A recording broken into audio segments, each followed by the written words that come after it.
Pierre Judet de Lacombe est helléniste, directeur d'études à l'EHESS. Il est à l'initiative d'un podcast sur France Inter, Quand les dieux rôdaient sur la terre.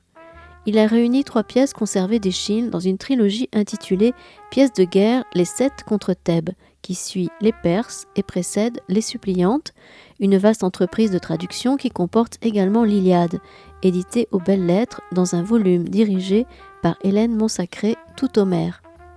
Mercredi 16 novembre 2022, Pierre Judet de Lacombe présentait à la librairie Ombre Blanche le tome 2 de Pièces de guerre d'Échille, paru aux éditions Anacarsis.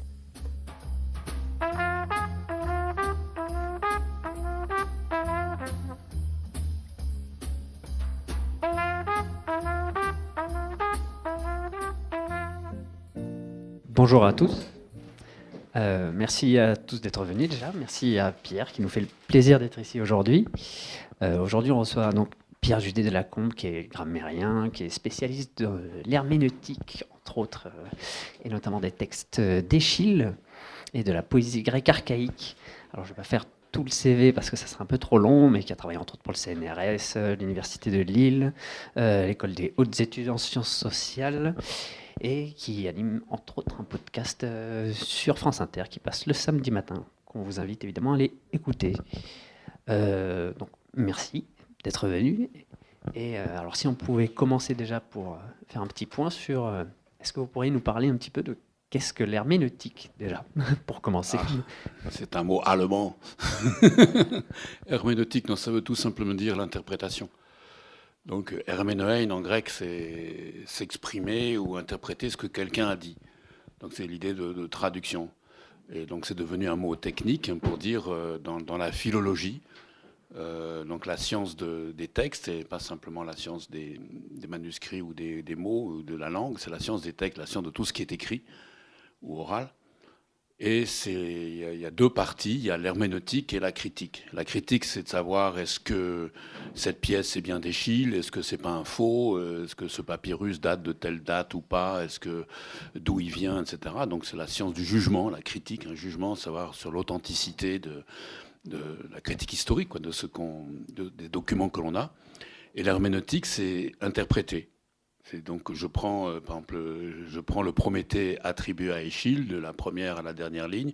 J'essaie de voir ce que ça veut dire en reconstruisant, disons, tous les rapports qui m'apparaissent, les rapports entre donc de métrique, de grammaire, d'histoire, de religion, etc. Tous les traits de langage, et j'essaie de faire une hypothèse sur ce que ça veut dire. Alors après, on peut vous dire oui, mais peut-être que c'est pas d'Échille, que ça date d'un siècle après ou de 40 ans après. Donc ça, c'est la question critique. Alors tout le problème dans notre science, c'est de faire le partage entre ces 2 questions qui sont antagonistes. Parce que on lit pas le Prométhée de la même manière si on se dit que c'est pas de Prométhée, mais c'est un siècle après. Et et on ne juge pas de l'authenticité du Prométhée de la même manière selon l'interprétation qu'on en donne. Vous voyez, c'est un cercle vicieux. Et c'est parce que c'est vicieux, c'est scientifique, justement. C'est-à-dire que parce que on avance comme ça en ayant un pied qui va dans un sens et un pied qui va dans l'autre. Voilà, donc on boite. C'est un métier d'Héphaïstos. Et donc ça peut faire des choses bien. Voilà, herméneutique, c'est ça. Alors après, c'est devenu un terme philosophique à partir de Heidegger et de Gadamer, et même si chez Paul Ricoeur, l'herméneutique, c'est la condition humaine, c'est que nous sommes toujours en train d'interpréter. Dire qu'on n'est pas maître absolu de ce qui nous arrive, mais il y a un langage qui nous est parlé par la tradition, etc. Et donc, on est toujours interprétant. Et donc, c'est devenu une position philosophique. Mais ça, c'est pas bon. Moi, je prends l'herméneutique dans le sens technique, simplement la lecture. Et donc, aujourd'hui, vous venez nous présenter une pièce d'Échille, les 7 contre Thèbes. Et donc, comment un peu l'herméneutique, la philologie vous a amené à travailler sur Échille et sur cette pièce en particulier? Pourquoi une nouvelle traduction? Alors pourquoi tout ça? Ça c'est à cause d'eux, là, c'est Anacarsis, donc parce qu'ils ont dit voilà, on voudrait reprendre des pièces d'Échille avec l'idée de prendre des pièces guerrières, des pièces sur la guerre. Donc il y a les Perses, évidemment, donc ça c'est déjà publié en 2018, c'est ça. Les 7 contre Thèbes, ça va de soi, parce que c'est une pièce de guerre qui qui était imité par les 7 mercenaires, comme vous savez. Mais c'est vrai, d'ailleurs. Les 7 samouraïs imitent les 7 contre-thèmes, mais sauf que les 7 sont du côté des défenseurs, voilà, et pas des attaquants. Bon, et puis Les Suppliantes d'Échille, qui est une pièce absolument extraordinaire, fabuleuse, sur donc des Grecs qui sont égyptiennes, qui arrivent, ils retournent dans le pays de leurs ancêtres, la Grèce, parce qu'elles sont poursuivies par des Égyptiens qui veulent les violer. C'est une pièce sur le viol. C'est extraordinairement profond. Et donc Anacarsis nous a proposé, donc on est deux, c'est-à-dire qu'il y a moi ici présent, et il y a Myrto Gondikas, qui est une grande amie. C'est un peu elle qui m'a obligé à traduire. Ça commençait par le Prométhée en 95. Elle traduit extrêmement bien, donc les auteurs grecs anciens et les auteurs grecs modernes, hyper contemporains. Donc elle fait des choses absolument magnifiques. Et donc, comme on a beaucoup travaillé ensemble, on avait fait le Prométhée, on avait fait la Médée de Ripide pour Avignon. Eh bien, je ne sais plus ce qu'on a fait encore. Donc, on s'est mis tous les deux à ça. Et donc, il y a eu les Perses ensemble. Et puis, donc moi, j'ai fait les 7. Alors, et puis, elle fait les Suppliantes qu'elle est en train de faire. Donc, c'est une entreprise commune. On se lit beaucoup entre nous. On se critique énormément. Et travailler à deux, sauf même si là, bon, j'ai signé, quoi, là, parce que j'ai écrit cette traduction seul, mais avec ses avis. C'est passionnant parce qu'on n'a pas du tout la même culture, on rit pas aux mêmes auteurs, on lit pas les mêmes auteurs, on n'aime pas les mêmes auteurs. Mais elle, en plus, elle a le grec moderne, donc moi, j'ai pas du tout dans la tête, et on s'entend extrêmement bien. Donc voilà. Les Suppliantes, ça arrivera. Est-ce que tu as une idée? Oui. Non, faut le temps. Faut le temps que ça vienne. C'est une pièce très dure. Il n'y a qu'un seul manuscrit et qui est assez défectueux, quoi. Je veux dire, donc philologiquement c'est dur. Il y a eu de très bonnes études, commentaires récents, divergents d'ailleurs.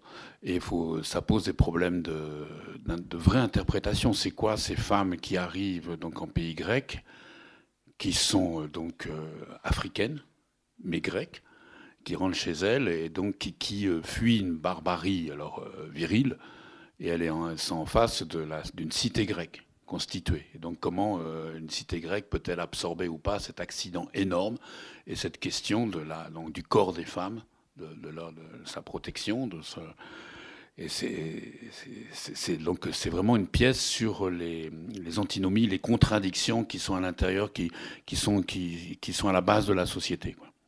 Et donc on a tout, alors évidemment, comme c'était pris pour les migrants, etc., ce sont des choses tellement d'actualité, mais c'est vraiment d'actualité. Et les 7 contre Thèbes aussi, on en parlera, de même que les Perses. C'est stupéfiant comme théâtre. Et donc, voilà. Et donc, à chaque fois, même les Suppliantes, c'était lié à un projet de spectacle, les Perses aussi, c'était lié à un spectacle, et les 7 contre Thèbes aussi, ça, on pourra en parler, quoi. On peut aborder la question maintenant. On pourrait se dire, quel est finalement l'intérêt à retravailler des textes qui sont connus depuis un certain temps et est-ce que c'est encore vraiment des choses d'actualité? Comment ça on peut oui, voilà, les relier et retravailler des textes comme ça? C'est quoi même aussi vos matériaux pour retravailler ces textes? Sur quoi on se base pour refaire ça et faire une version nouvelle? Alors je crois que la Myrto serait pas, comme moi, c'est un peu polémique. C'est-à-dire qu'on traduit parce que ça a été très mal traduit, donc par les collègues. Donc c'est quand même ça, sinon on le ferait pas, quoi. Alors en fait c'est pas complètement vrai. Il y a des très bonnes traductions, mais je dois dire il y a plus de très bonnes traductions en italien, enfin surtout en anglais. Et en allemand du 19e. Donc là, il y a les traductions stupéfiantes d'Échille. Mais je veux dire, en français, là, il y a une habitude rhétorique d'aplatissement quand même, qui peut être assez douée. Et parfois, simplement, on reprend cette rhétorique et on met des petites fleurs, quoi. Donc, c'est pas très... Bon. Et ce qu'on apprend quand on travaille avec des théâtreux, moi, c'était la chance et le grand choc, c'est qu'en plus, elle est actuellement à Toulouse avec Ariane Nouchkine qui présente l'Île d'Or, là. C'est quand elle a monté les Atrides, donc elle voulait comprendre le texte, parce qu'elle voulait traduire. Elle ne savait pas le grec, mais elle voulait traduire. Elle avait un mot à mot par une professeure, donc Ben Saïd, qui était vraiment très, très, très fort, quoi, très fin, mais elle voulait comprendre, donc les traductions divergeaient. Et elle a vu les livres que j'avais écrits avec Bollac, c'est un peu fou, sur une partie de la pièce, d'Eschyle, l'Agamemnon, uniquement les chants de chœur. On avait écrit 3 volumes. Bon, et elle a vu qu'on faisait comme elle, c'est-à-dire que quand on commençait à lire un texte, on ne savait pas du tout où on allait. On ne savait pas ce que le texte voulait dire. Donc on se laissait porter. Même elle faisait la même chose au théâtre. Et donc c'est en voyant quelqu'un comme elle, alors que j'ai passé des mois à lui expliquer, à lui écrire des commentaires vers à vers, pour qu'elle puisse traduire. Et elle m'a dit, mais plus tu es précis dans ton analyse philologique, enfin, sur le sens du texte, plus moi je suis libre pour traduire, plus je peux faire du théâtre. Et donc il y a cette idée que le théâtre, quand il est vraiment grand, c'est la manière de faire vivre une tension dans le langage, quoi. Donc il y a un drame du langage, dans les phrases, dans les mots. Donc il faut éviter tous les clichés sur le tragique, la Grèce antique, tous ces trucs. Il faut dire non, c'est du théâtre, et là il y a une vibration que... Donc moi, c'est ce que j'essayais de faire, et en ayant comme critère évidemment le fait de ne pas me tromper si possible dans l'interprétation du texte. C'est pour les 7 contre-thèmes, c'est très difficile parfois, au niveau des phrases, mais au niveau même du tout de la pièce. Et ensuite, viser l'émotion. C'est-à-dire qu'il s'agit de faire vivre une aventure intellectuelle très profonde, cette pièce, un vrai contenu de réflexion, à travers des émotions, des affects qui doivent être... qui au théâtre, on a peu de temps. Une phrase, elle crée l'affect tout de suite. Et on peut faire un mystère, on peut mettre par exemple un mot pour dire d'un dieu que personne ne connaît, personne ne le connaît, mais comme disait Ariane Mouchkine, un mystère au théâtre, ça peut durer 2 secondes. Après, le public, il s'en va, quoi. Donc il faut revenir. Donc il faut être dans l'attention, dans l'émotion. Et donc moi, c'est en travaillant vraiment avec des gens de théâtre pour toutes ces pièces que j'ai appris, et en écoutant des acteurs lire des pièces même contemporains hyper complexes, mais avec une science de la voix, de la langue qui fait qu'on comprend tout, alors que ce sont des phrases très très compliquées, ça m'a fait lire autrement le grec. Et en plus, ça m'a fait dire peut-être qu'en français, on peut faire autre chose. Et une fois, à une assise de traducteurs, j'ai dit comme ça, on traduit pour faire chier ses contemporains. Ça m'a dit que c'était pas très très gentil, mais c'est un peu ça. C'est pour montrer que le français peut autre chose que ce qu'on fait d'habitude. Et est-ce que du coup le but c'est d'avoir une version française qui match, on va dire, qui colle avec ce qu'on pouvait retrouver avec la Grèce antique finalement? Ça, on ne saura pas. Puis il y a les choses qu'on perd et qu'on perdra à jamais. D'abord, le français, c'est pas du grec. En plus, en grec, par exemple, dans une tragédie, il parle plusieurs dialectes. Quand c'est chanté, c'est du dorien parce que c'est devenu, par convention, la langue des grandes odes, enfin des grands chants en dorien. Donc on fait les a ouverts, wa wa wa, comme ça. Et dans les dialogues, c'est du ionéantique, c'est-à-dire c'est la langue avec le rythme, même proche de ce qui se disait à Athènes. Je me vois pas, bon, j'ai rien contre l'occitan, mais mettre de l'occitan dans les chants de chœur et mettre du ch'ti dans les parties dialoguées, je veux dire, c'est quand même ça serait pas très. Nous, on a un autre rapport bon, parce que moi, je suis lillois, donc j'aurais pu mettre des phrases en ch'ti, quoi. On a un autre rapport à la langue parce que nous, on a la langue classique, quoi. Point. On a la langue française. Alors, on peut mettre. Ce qu'on peut faire, par contre, c'est retrouver, ça j'ai fait ça pas mal, retrouver des mots oubliés, des mots du XVIe siècle. Et quand on lit les traductions d'Euripide, par exemple, du XVIe siècle, on est stupéfait. Il y a une force de langage qu'on a perdue. Donc ça, on peut retrouver des choses comme ça. Mais en même temps, il faut que ça soit compris tout de suite. Et il y a le rythme, la métrique, la musique. La musique, on l'a perdue. Alors vous savez, on a une demi-heure de partition de musique de tragédie grecque. À peine d'Euripide. Bon, qu'est-ce qu'on a ? On connaît le rythme par la métrique, justement, si on peut dire. On sait prononcer exactement le grec d'Homère ou le grec d'Athènes. Bon, c'était comme le chinois. En fait, c'est une langue à ton. Il n'y avait pas d'accent tonique. Donc, il y avait les longues, les brèves et des tons comme ça. Donc, ça on connaît. Mais comment ils disaient, on n'en sait rien. La musique elle-même, qui était très compliquée. Les chants de chœur, c'est hyper complexe. Mais c'était de la musique populaire. Et ça faisait un vacarme fou. C'est-à-dire que c'était avec des tambours, des flûtes, des trucs, mais épouvantables, quoi. Donc, et souvent, moi, je dis que si vous voulez savoir à quoi ressemblait une tragédie grecque, il faut voir le théâtre de rue en Inde maintenant, quand dans les rues, on joue le Mahabharata, des acteurs qui ont parfois des néons qui clignotent comme sur la tête, des choses comme ça, beaucoup de vacarme, tout ça, donc des choses extraordinaires, très chargées comme costume, avec des danses pas possibles. C'était ça. C'était un spectacle tonitruant et pour ça que Platon était contre, parce que ça mettait les gens en transe. Il est rare que le public soit en transe quand il regarde une tragédie grecque au théâtre maintenant. Alors que ça devrait être ça. Comment ? Parce que le traitement même du théâtre, de cette façon, comme ça je le vois, je veux dire, faisait écho au public, puisqu'il se devait d'aller au théâtre. Alors le public allait au théâtre et surtout que Alors que maintenant, on n'est plus là. Bon, on doit payer et ce qui se passe, non, ça n'a rien à voir. Je dois dire quand même que quand Ariane Mnouchkine a fait les Atrides au soleil, ça ressemblait fortement à ce qu'était comment dire, le public grec. Là, il y avait des gens jeunes qui suivaient des trucs pas possibles. En plus, elle a absolument pas simplifié le texte, mais avec des musiques fabuleuses, qui fait qu'on était entraînés tout le temps et c'était un sens de la fête tout le temps. Ça, c'est ça. Et alors donc la métrique, alors on peut choisir il y a des gens qui traduisent, bon, comme Philippe Brunet qui vient de faire une Odyssée, ou Emmanuel Lascaux. Non, lui, il n'a pas fait ça, franchement, mais Philippe Brunet fait de la rythmique quand il traduit Homère. Moi non, parce que je sais pas d'abord, et puis je trouve que c'est pas ce qu'il y a de plus important maintenant. Ce qu'il faut, à mon avis, quand on traduit, on essaie de traduire, c'est de faire sentir en français, le français qu'on a, hein, qui est toujours pauvre, de faire sentir que chaque phrase est une aventure.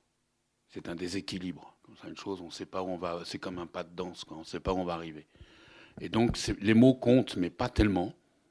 Pendant longtemps, je voulais jamais dire le destin, parce que le destin, ça faisait tragique, quoi. Bon, le destin.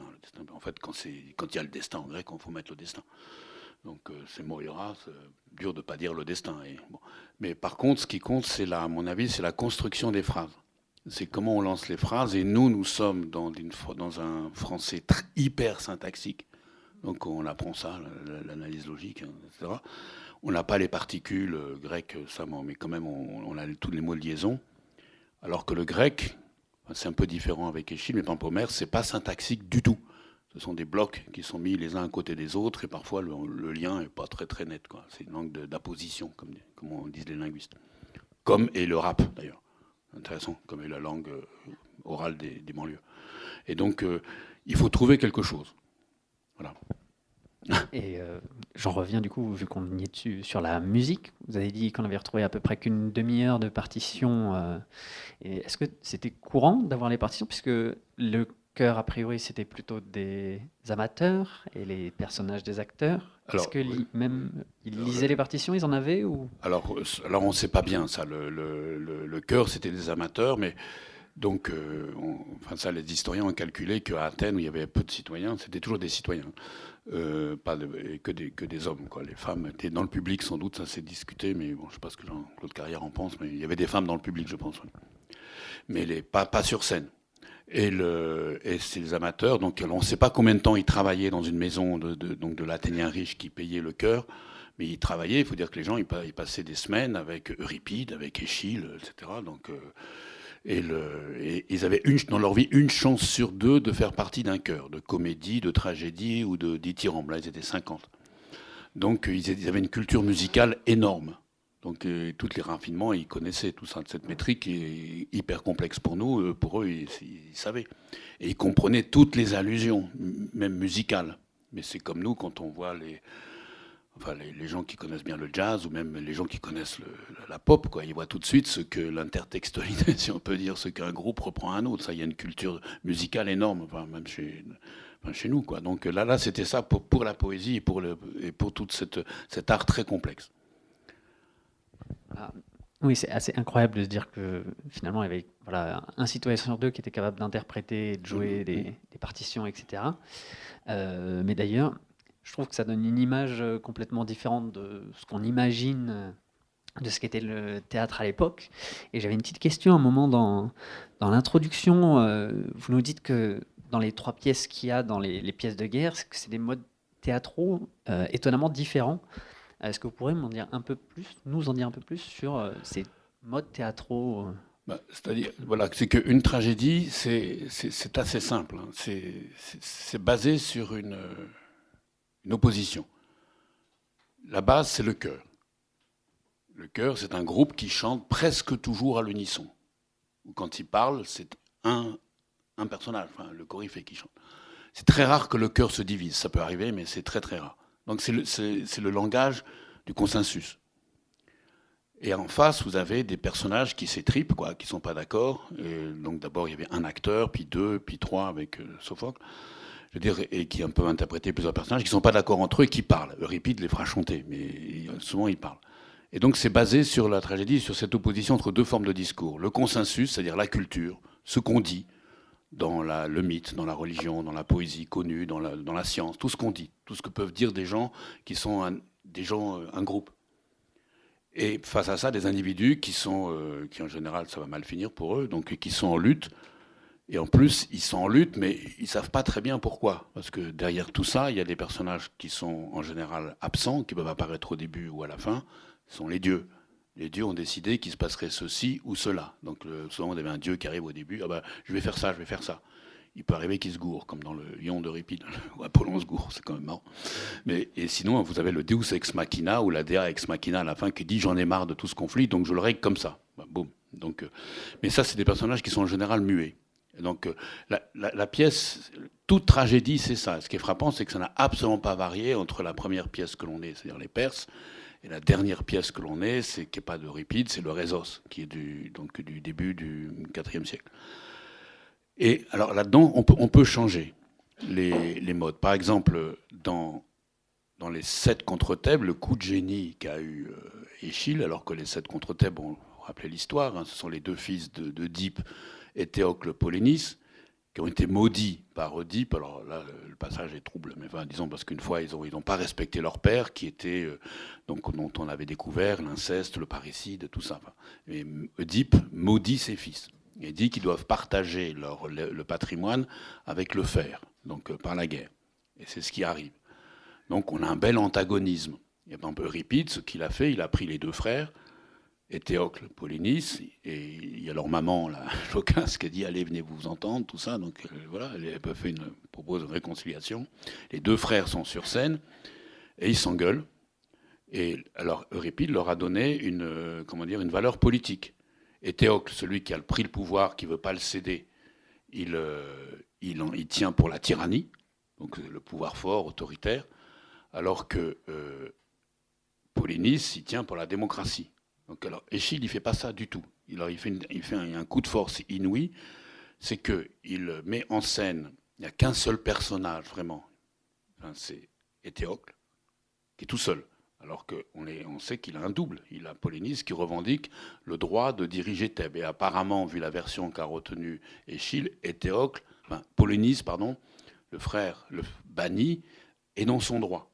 Il aurait le droit de régner sur Thèbes et Théocle l'a chassé du pouvoir de manière injuste. Mais Théocle est seul. Il n'y aura qu'un seul personnage face à lui, c'est un messager qui va lui raconter tout ce qui se passe au dehors. Donc avec les 7 contre Thèbes, là, les 7 samouraïs là, qui arrivent, tout ça, qui vont attaquer Thèbes, qui sont 7 immenses champions de toute la mythologie de l'épopée grecque. Mais il n'y a que Théocle. Et face à lui, il a comme, ce qui est extraordinaire, il a comme seul adversaire, disons, dramatique, qui fait la tension du théâtre, un chœur de femmes. Et les femmes arrivent affolées, parce qu'elles entendent les bruits de l'assaut qui vient de l'extérieur. Elles ont vu même la poussière qui monte parce que les chars donc des ennemis s'approchent, donc la poussière monte. Donc elles sont paniquées, elles arrivent chargées de guirlandes, de vêtements pour offrir aux statues. Donc il y a les statues des dieux qui sont là, donc Athéna, Apollon, Zeus, pour leur faire des offrandes pour que les dieux soient favorables. Ce qui est une image grandiose. Il faut imaginer que c'est une chose à l'arrivée du chœur. Paniqué. En plus, le chœur ne chante pas par des strophes de manière régulière. C'est un chant complètement chaotique. C'est extraordinaire, quoi. Et donc, on aura comme tension dramatique non pas Théocle versus Polynice, alors que c'est ça le fond. Polynice, c'est l'ennemi qui est à l'extérieur, avec les 6 autres. Mais on aura comme tension dramatique Théocle, le chef, qui pense parler de manière rationnelle, etc., face au cœur des femmes. Alors d'abord, il va traiter les femmes d'hystériques. Il va dire, il y en a marre, etc. Vous fermez de vous taire, rentrez chez vous, etc.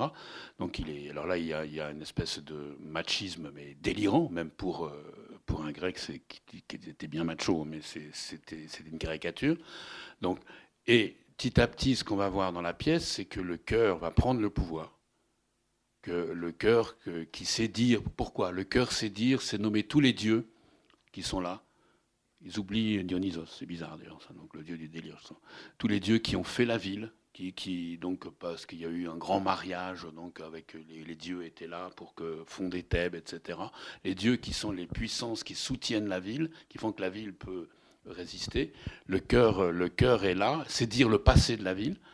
Alors que Éthéocle, lui, il est devant une chose, il dit, voilà, je dois tout faire pour sauver ma ville contre des fous furieux, et notamment mon frère.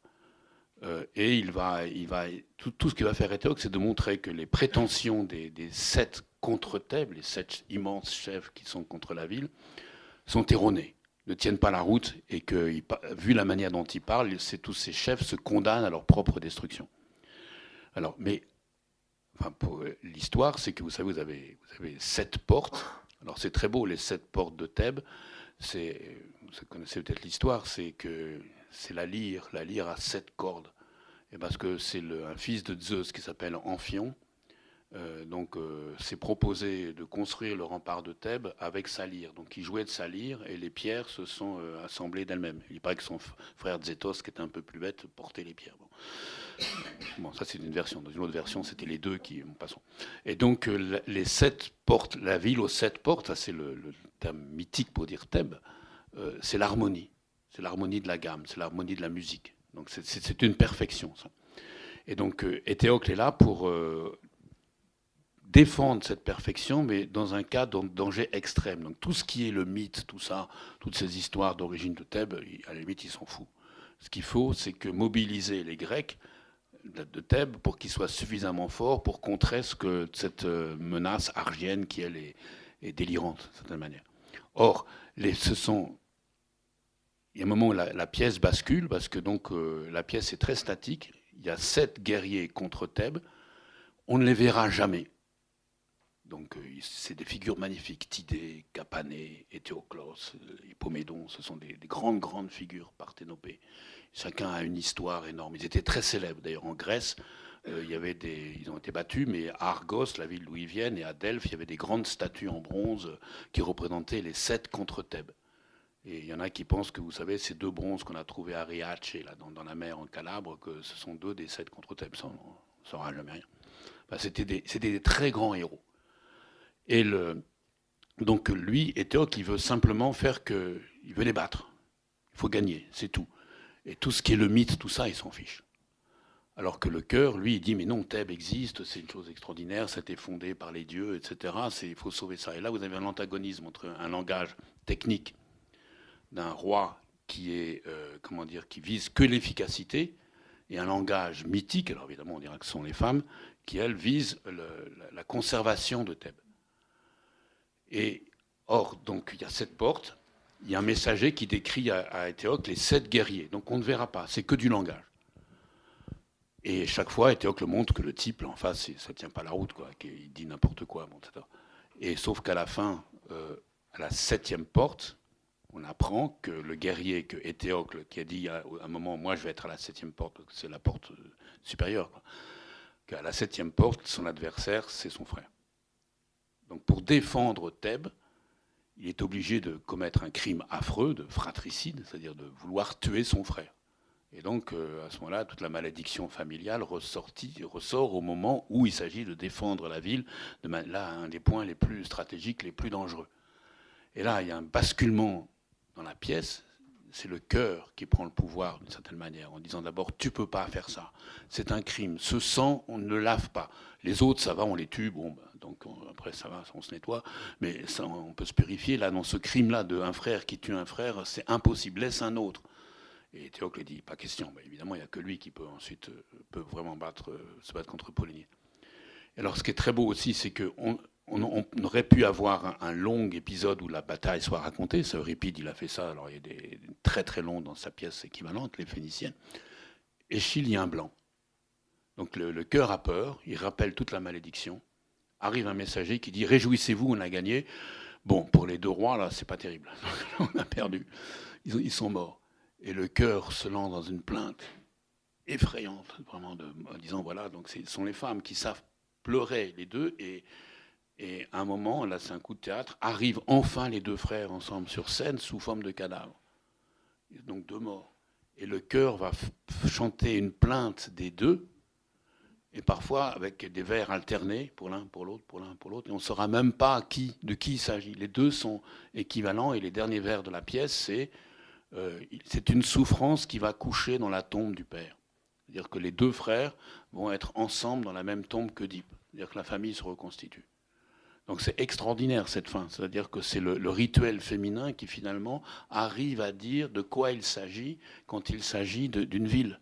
C'est pas seulement l'histoire des Théocle et Polynice, les deux frères au sang impur, si on peut dire, parce qu'ils se sont souillés par leur meurtre.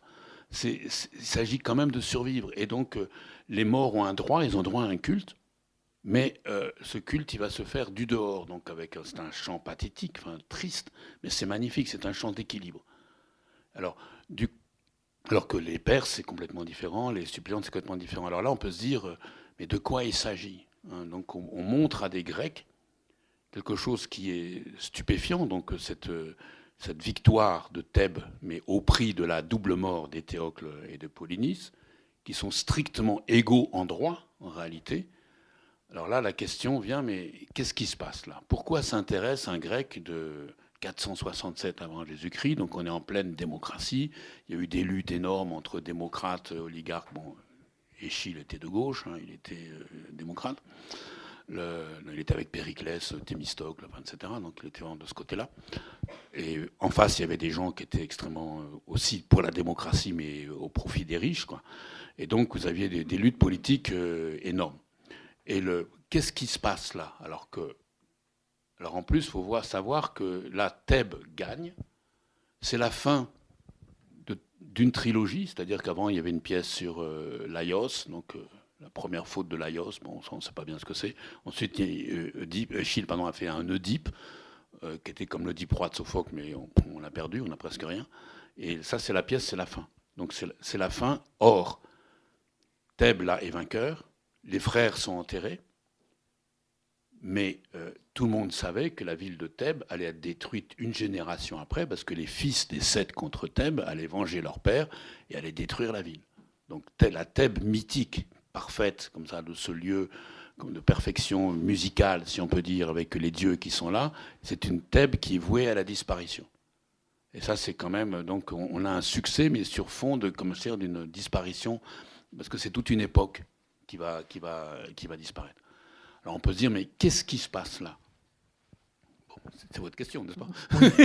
Après, je voulais aussi demander, parce que, puisqu'on m'en donne l'occasion, Échille aussi, c'est un peu une question... Est-ce que c'est étrange aussi pour les Grecs de savoir quelqu'un qui a participé à des batailles, etc. C'est une conception un peu surprenante, le fait qu'ils choisissent du coup d'omettre toute scène de bataille et que finalement ça soit que évoqué, que dans le discours. Pour moi, c'est un coup de force théâtral. C'est-à-dire que s'il avait raconté tout ce qui se passe dehors, etc., on aurait eu... Bon, ça, il savait faire. Hein. Il l'a fait dans les Perses, il l'a même fait dans l'Agamemnon, etc. Il sait faire ça. Mais je veux dire, là, il dit, c'est pas intéressant. Ce qu'il faut, c'est de montrer l'absence, d'un seul coup. C'est-à-dire que les deux frères sont morts, et c'est une mort infecte, quoi. Donc, parce que c'est une mort de fratricide. Et donc, c'est simplement... Ce qui se passe là n'est pas important. C'était important de montrer chaque guerrier dans son délire et dans toutes les cloches qu'il porte, qu'il fait sonner, son bouclier, ses casques, etc. Comment les chevaux, comment dire, dans les naseaux des chevaux sont comme des flûtes, enfin, etc. Tout là, on a un baroque de l'expression invraisemblable. Le messager dit ça à Théocle à chaque fois.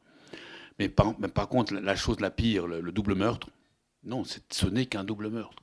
Et ce qui compte, c'est comment la cité, qui était représentée par cette dualité, le roi, avec son messager qui lui apprend, qui donne des informations, le roi versus masculin hyper viril, et le cœur de femme, c'était ça la cité, c'était cette tension-là. Alors ce qu'il faut, c'est voir comment la cité va réagir.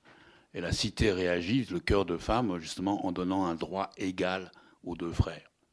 Alors, pour l'anecdote, c'est frappant parce que dans les manuscrits que l'on a, et dans la pièce que moi j'ai traduite, il y a des successeurs d'Échille. Donc là, on est en 467. Il faut imaginer que c'est vers 400 avant Jésus-Christ, par là.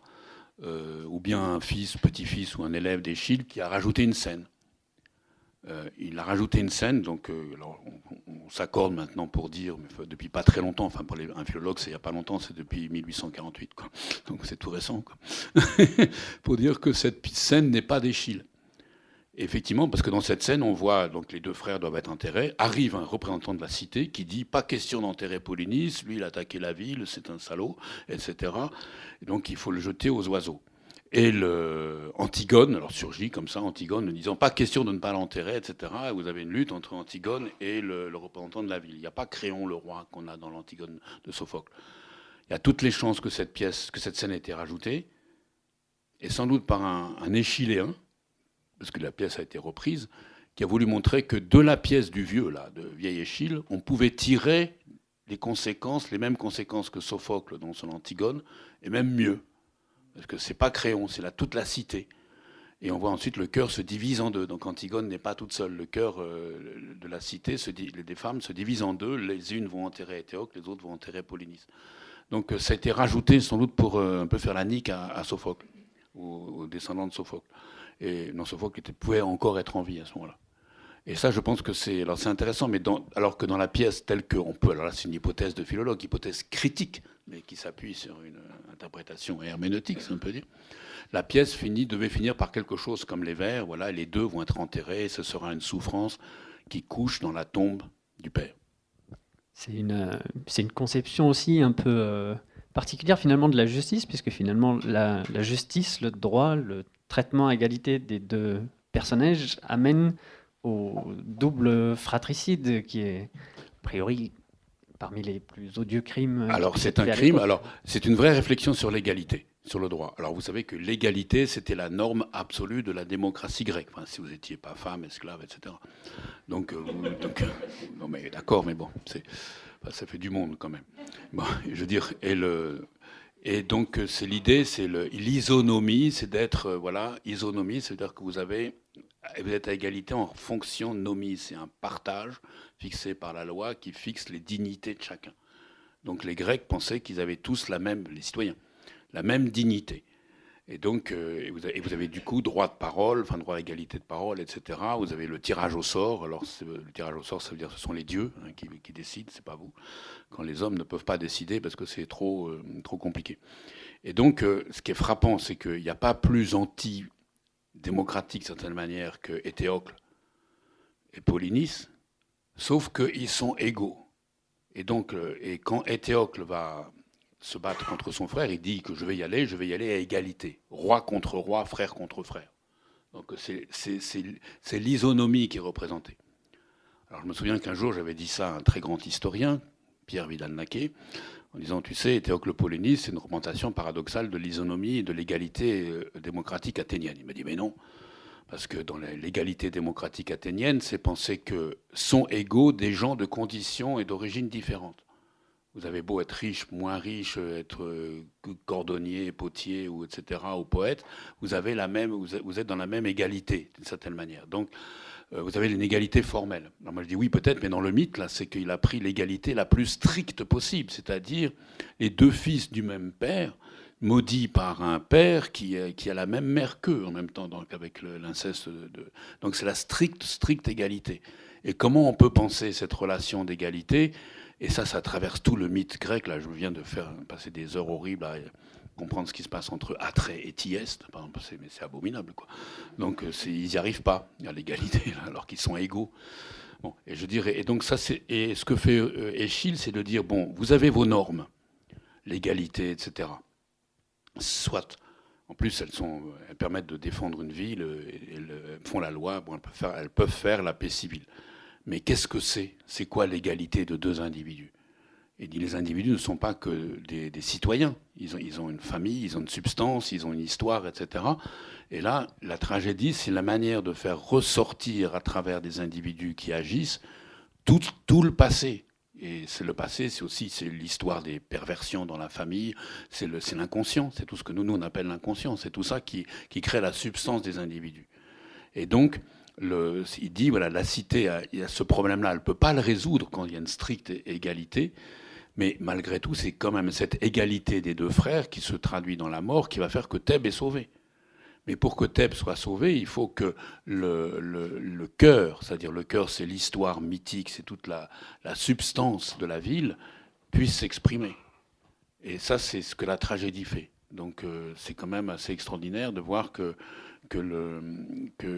on présente à des citoyens quelque chose qui est totalement apolitique ou antipolitique contre les valeurs de la cité, mais pour dire, voyez, c'est ça ce que vous êtes. Pour autant, du coup, c'était quand même, on va dire, l'histoire des Labdacides, la famille de Oedipe, c'était quelque chose. Alors, cette pièce-là en particulier, nous, on l'a un peu perdue finalement. On connaît surtout l'histoire d'Oedipe et un peu celle d'Antigone, mais celle de Laïus, comme vous disiez, on l'a un peu perdue. Pour autant, même si la Thèbes mythique, c'était un peu l'antithèse de la cité d'Athènes, c'est quelque chose qui percevaient dans leur éducation quand même les citoyens d'Athènes, un peu au même titre que l'Iliade et l'Odyssée, ça faisait partie de ce qu'on appelle la païdéia. Oui, c'est-à-dire que le mythe servait à ça. Le mythe, c'est pas du tout une forme ancienne, périmée, remplacée par la science, la philosophie. Non, ça marche pas, cette opinion. Non, c'est-à-dire qu'il y avait deux grands mythes, il y avait deux grandes villes mythiques, sans parler d'Athènes. Il y avait Troie. C'est la ville hyper riche, adorée des dieux, qui faisait des grands sacrifices, la ville de l'amour, de la richesse, etc., et qui allait chercher au dehors, qui accumulait. Bon, ils sont allés chercher Hélène, ils n'auraient pas dû. Donc ça, ils se sont fait avoir. Donc c'est le bonheur, c'est la densité du bonheur en allant chercher au dehors.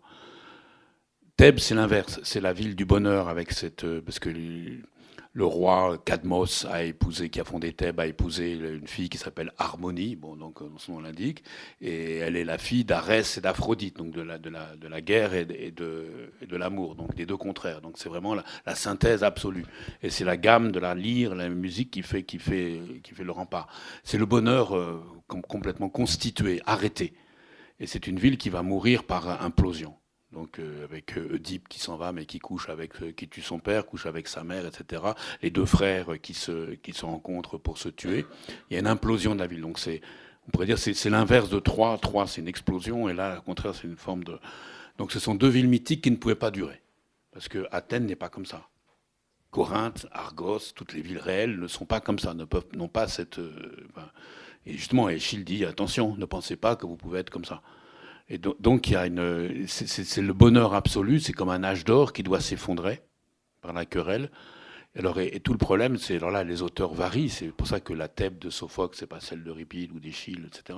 On a malheureusement perdu les grandes épopées, l'équivalent de l'Iliade qui la Thébaïde, ça on a perdu. Ça c'est bête parce que on aurait l'autre pendant des légendes et de l'épopée. Mais je veux dire, effectivement, la culture grecque, ils étaient formés avec ces deux modèles. Donc, et ça, c'est passionnant pour les interprètes de voir voilà, comment ces deux grands modèles de villes mythiques périmées, si on peut dire, qui ne sont plus de ce monde, font voir ce que nous sommes à Athènes ou à Corinthe par opposition. Donc, ils vivaient avec ça, quoi. À la fois, c'est un modèle périmé, pour autant, quand ça a été écrit, il y a cette histoire de chefs finalement qui se battent pour le contrôle de la cité. Ça résonne, ça fait écho avec l'actualité de l'époque, alors, avec Simon. Ils n'arrêtaient pas de se battre donc, contre les différents chefs. Il y avait des grandes malédictions. Par exemple, Périclès était maudit parce qu'au 7e siècle, donc, ses ancêtres, les Alcméonides, avaient assassiné un type qui voulait être tyran parce qu'il avait gagné aux Jeux Olympiques. Donc il a été tué alors qu'on lui avait promis qu'il serait pas tué. Donc il a été tué malgré tout. Et donc c'est la malédiction des Alcméonides qui pèse sur Périclès. Et les adversaires, les Spartiates, ont dit attention, Périclès, il faut le chasser. Vous le savez bien, il est maudit. Mais bon, les Athéniens n'ont pas voulu. Donc là, la malédiction qui existait comme ça, ils croyaient qu'il y avait ces démons, tout ça, qui étaient surplombés, qui pouvaient, accabler des chefs. Mais ça se négociait. La preuve, Périclès n'a pas été banni. Alors que là, la malédiction des Labdacides, enfin de la famille d'Oedipe depuis Laïos, et la malédiction d'Oedipe contre ses fils, ça ne se négocie pas. C'est absolu. Donc là, on quitte le domaine du réel. Donc on est dans le mythe. Et le mythe, ça a cette particularité par rapport à la vie réelle, c'est que le mythe, on sait toujours comment ça finit. Le mythe, au moins, il a l'avantage de dire des horreurs, mais ça se clôt. Vous avez une raison. Et c'est pas n'importe quoi. Ce sont les dieux qui ont fait ça. Parfois, bon, les dieux laissent faire, ils en ont marre. Ils sont tellement, c'est des fous, les humains. Et on voit, c'est Atreus. Là, les dieux laissent faire, mais c'est abominable. Alors que là, non, là, les dieux sont vraiment derrière tout ça. Et le mythe, c'est un objet mental, le mythe, et qui est hyper moderne, d'une certaine manière. Ça permet de se dire, face à l'incertitude politique, éthique, etc., de la vie, de dire, ah ben là, je pose des destins où les gens vivent par les conditions les plus extrêmes et les plus contraires, mais c'est clos, c'est fini. Et on sait pourquoi. Alors chaque auteur peut dire pourquoi ensuite. Mais je veux dire, c'est un modèle, c'est comme un modèle scientifique. C'est-à-dire que vous avez là une abstraction qui est très charnelle parce que les histoires sont abominables, c'est sanglant, tout ça. Mais c'est clos. C'est idéal, d'une certaine manière. Et quand vous avez des histoires comme ça, vous pouvez mieux comprendre comment vous vivez. À la côté, vous avez les philosophes, les sages qui disent mais non, il faut être modéré, il faut être pépère, quoi. Alors ça, les tragiques qui disent ouais. Alors, ils connaissent tout ça, donc ils citent parce qu'en général, le cœur, lui, il fait de la sagesse. C'est bien de suivre ce qui est médian entre les extrêmes. Tu parles. Bah, là, au final, d'ailleurs, c'est plutôt le cœur qui s'avère avoir raison, et Théocle fait tout pour dire qu'il va finir par gagner, etc. Et au final... Oui, alors c'est le cœur parce qu'il peut donner une existence lyrique et rituelle, et par le rite et par l'équilibre du rite et la danse, il va donner une existence à ce que la justice ne permet pas de trancher. C'est le cœur qui fait qu'il y a une harmonie au-delà de la question du droit. Alors que Polynice, lui, il ne pose que la question du droit. Sur son bouclier, il a mis la figure de justice, Dikée, qui dit « Je vais récupérer la ville et cet homme sera roi ». Alors qu'il va détruire la ville, donc là, il y a une belle contradiction, autrement. Et donc, il y a une vraie contradiction dans le droit, alors ça, Échille l'a analysé de beaucoup. Et donc, la tragédie dit, oui, il y a le droit, là, d'accord, mais il y a autre chose, c'est que ce sont des individus qui disent le droit, ou qui prétendent à faire le droit. Or, ces individus ont une histoire. Écoutez, je vous remercie. Vous voulez qu'on lise un peu au bout ? Exactement. J'allais vous proposer, avant de passer à quelques questions du public, à avoir une petite lecture, si c'est possible. J'ai envie de vous lire le début, parce que pour vous montrer à quel point Échille, c'est un homme de théâtre. Il réfléchit sur le théâtre. Qu'est-ce que c'est ? Puis je vais vous lire un passage de cœur. C'est Éthéocle qui parle. Éthéocle parle aux citoyens qui sont là, qui sont sans doute représentés par un groupe alors de masculins. Et donc il sait qu'il va y avoir l'assaut qui va être lancé par les 7 contre Thèbes, dont son frère. Alors qu'est-ce qu'il dit ? Donc, citoyens de Cadmos, il faut que les mots tombent justes. Quand à la poupe de la ville, on contrôle l'action, les mains sur la gouverne, les paupières jamais closes de sommeil. Car si nous réussissons, le Dieu seul en aura le mérite. Mais si, et que ce ne soit pas, arrive un désastre, Éthéocle sera dans la ville l'objet unique de milliers d'hymnes, 1000 musiques hurlantes lancées par les habitants en prélude à leur plainte de mort. Contre cela, j'en appelle à Zeus protecteur, qu'il soit conforme à son nom pour la cité de Cadmos. Et vous tous, aujourd'hui, même si vous n'avez pas encore atteint la pointe de la jeunesse, même si le temps vous a chassé de la jeunesse, il faut vous garder votre printemps comme un bien naturel, en faisant éclore dans vos corps une fleur nombreuse. Il vous faut secourir la ville et les autels des dieux de ce pays, que jamais leur dignité ne soit effacée. Il vous faut secourir les enfants et la terre-mère, la plus chérie de vos nourrices, quand vous rampiez nouveau-né sur son sol bienveillant. Elle a pris sur elle tout le poids de votre éducation. Elle vous a élevé en maître de vos maisons, chargé de boucliers, et fidèle comme vous lui devez de l'être quand arrive l'échéance.